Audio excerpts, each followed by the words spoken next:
Hi, welcome to episode 2. Today I'm going to paint a still life and it's going to be of spring flowers, which I'm going to attempt to give it a very contemporary feel. So here we go. Okay, starting off, I've pre-coated the canvas with my background colour, and that is going to be the colour of the shutters that the flowers are against. It's a mixture of zinc white, yellow ochre and a little tiny bit of black just to make it sort of a dullish colour. I've also marked out the creases in the shutters and then I just sort of then proceed to start painting this. So here I have a problem.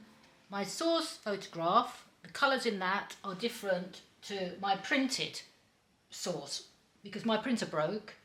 And I had to get someone to print this off for me so that I could just see exactly how I wanted the forms. You can see also here I've used masking tape to just a nice straight line. So I'll be making in this picture I'm going to be making a lot of use of that technique.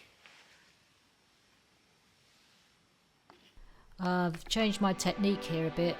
Normally I'll do the lights and the darks and then start filling in, but I decided in this case just to launch in and start painting the flowers.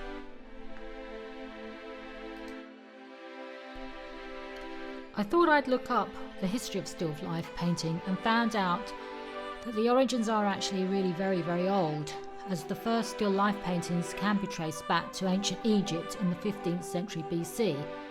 They've been discovered in tombs depicting meat, fish and grains which would have been carried over into the afterlife or made as offerings to the gods.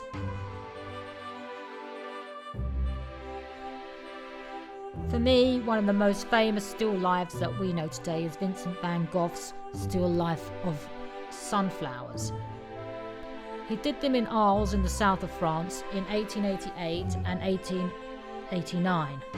Vincent painted a total of 5 large canvases with sunflowers in a vase and used 3 shades of yellow and nothing else. In this way he demonstrated that it was possible to create an image with numerous variations of a single colour without any loss of eloquence. The sunflower paintings had a special significance for Van Gogh. They communicated gratitude, he wrote. He hung the first 2 in the room of his friend, the painter Paul Gauguin, who came to live with him for a while in the yellow house that he lived in. Gauguin was impressed by the sunflowers, which he thought were completely Vincent.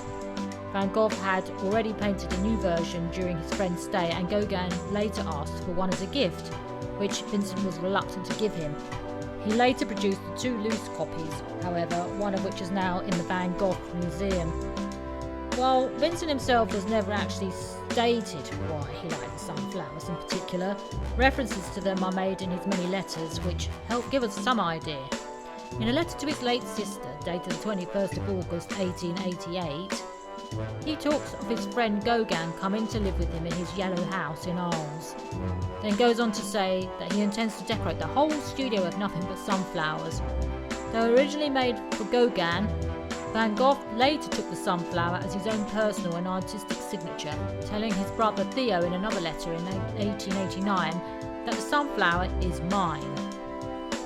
Sunflowers is also tied up in the saga of Van Gogh's severed ear.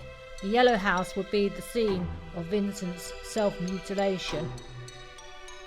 During his brief stay at the yellow house, Gauguin painted Vincent at work in a canvas called The Painter of Sunflowers, which is a really good painting as well.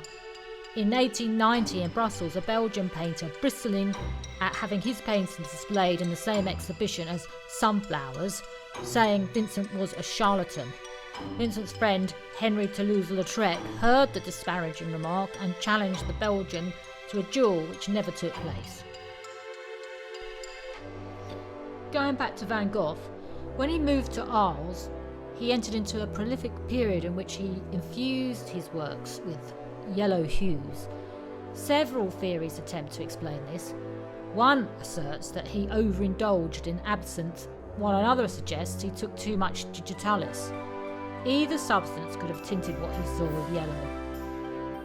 but I don't know what does digitalis actually do for you. I suspect it's comes from the foxglove. It must be an hallucinogen. The vibrant yellow oil paints in Van Gogh sunflowers were first made available early in the 19th century. And Van Gogh, or Van Gogh, however you like to pronounce his name, he was one of the first artists to actually fully embrace them.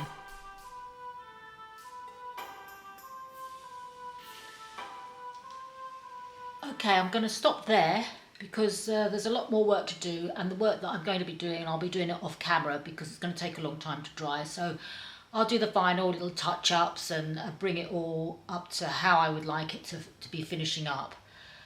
The reason I'm doing this is because it's going to take too long to be filming this on camera, and also I've had a lot of really great photographs been sent in to me by my followers, and so I think that it'd be more fun to get on with the next project.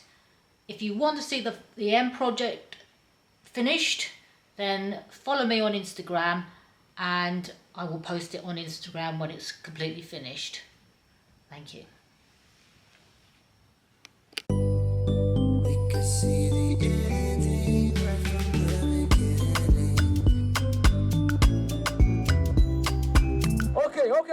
Okay.